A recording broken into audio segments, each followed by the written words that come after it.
Control of the U.S. Senate this fall could very well come down to Arkansas, which is the site of one of the tightest, most hotly contested political battles this year. And it pits Democratic incumbent Senator Mark Pryor, the son of a senator whose name is practically a brand in Arkansas politics, against the great conservative hope, his challenger, Republican Congressman Tom Cotton, who's a Harvard Law School grad and a veteran of the Iraq and Afghanistan wars. As Mark Pryor struggles to hold on to the seat his father once held, one of the more fruitful lines of attack against his opponent Cotton has been that Cotton was the only member of the entire Arkansas delegation to vote against the Farm Bill. Now, this is in the home state of Tyson's Foods, a state where agribusiness is a key industry. For his part, Cotton released this ad seeking to explain that vote. When President Obama hijacked the Farm Bill, turned it into a food stamp bill with billions more in spending, I voted no. Career politicians love attaching bad ideas to good ones. Then the bad ideas become law, and you pay for it. All right, beyond the fact that the Farm Bill has also always been a food stamps bill for literally longer than Tom Cotton has been alive, the congressman gives us a lot to digest in this ad. In addition to being discredited by fact checkers far and wide, the Cotton ad provoked a searing response from none other than Top Chef's Tom Colicchio, calling the ad, quote, a classic example of what's wrong with the political discourse around food in this country, accusing Cotton of misleading voters and misconstruing the facts, and concluding, quote, today's voters deserve better. We'll never be able to improve food policies in this country if our leaders distort and distract instead of discuss and debate. And joining me now is Tom Colicchio, board member at Food Policy Action, chef and owner of Craft Restaurants. Great to have you here, Tom. Hey, Chris, thanks for having me. All right, so you sent me this ad. You sent me a DM on Twitter saying, hey, check this ad out. What got you so frustrated with this? It's just factually incorrect. I mean, as you pointed out, since 1933, food stamps is part of the Farm Bill, and it was made permanent in 1973. So it's factually incorrect. You know, the idea that the president hijacked this. Right. Well, the president's been called a lot of things, but now he's a time traveler apparently, and so you know, for so many reasons this bothered me. Number one, when Tom Cotton was able to vote against farm subsidies, or the government handout to farmers, he voted for those subsidies. Right. So, you know, and at the same time, every year since 1995, with the exception of 1 year, his family farm has received farm subsidies.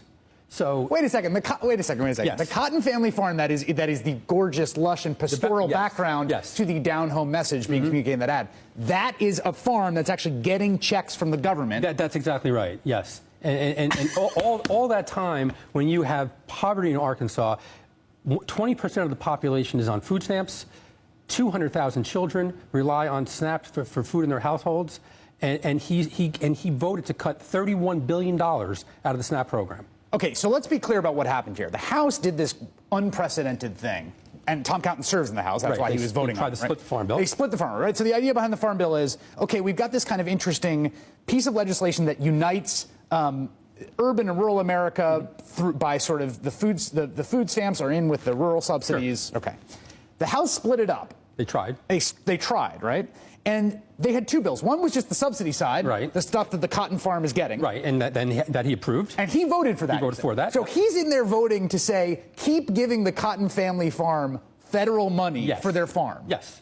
And then he also votes for the House version of the food stamps bill, which cuts, what, $31 billion. $31 billion. And then votes against the final thing that comes from the Senate because there's not enough food stamps. There's not enough food. And if the president hijacked that bill, they still cut $8.9 million out of that bill. So I'm not sure if the president hijacked anything, or if he did, he certainly didn't do a good job of hijacking that. So this ad is wrong on so many levels. And to top that, you pointed out all these fact checkers said this is factually incorrect, and yet he doubled down and took out that same ad again on this cycle. And he not only took out the ad, he dismissed the liberal fact checkers. They haven't been to the Cotton family farm, which has been getting federal money. Apparently they haven't been there to see that. That's exactly right. Yeah. So this also, though, strikes me as, in some ways, a sign of defensiveness. I mean, this attack about voting against the Farm Bill. I mean, part of what's fascinating about the politics of the Farm Bill, and why the Farm Bill can often be a kind of hideous monstrosity in certain ways, right, is how inviolable the Farm Bill is, particularly in these kinds of communities. Sure, and you know, and he knows that. You know, the other thing that sort of is somewhat disingenuous here is that Arkansas didn't receive any of those cuts. Those SNAP cuts only affected, I think, 15 different states. Largely Arkansas not being one of them. Here in New York and mostly in the Northeast and the Pacific Northwest, because it was part of the Heat and Eat program. So Arkansas wasn't even affected by it. So this is disingenuous on so many different levels. You kind of, it's one of those things you shake your head and just scratch your head and just. And yet he's just going to double down and he say the fact checkers are liberal. Exactly. The fact that there's a congressman, a Republican congressman in Tennessee whose family, Stephen Fincher, family he's gotten I think over $1 million, $3.2 million, who's also done the same thing where he voted. I mean, the ideological contortions and hypocrisy bound up in this particular issue, in which the government's sending checks to farmers while you're trying to cut for people that are hungry. And on top of that, you look at the economical gains. Every dollar that goes into the SNAP program gets spent, and it stays mostly in state. And especially it's a great boon to local farmers. Especially what Tom Cotton should be doing is he should be looking to find ways for people to use food stamps in farmers markets to really help the farmers in Arkansas, and also make people who are using these farm stands have a healthier opportunity to purchase food for their families. That's what he should be doing. Tom Colicchio, always a pleasure. Great. Thank you, sir. Good seeing you. All right.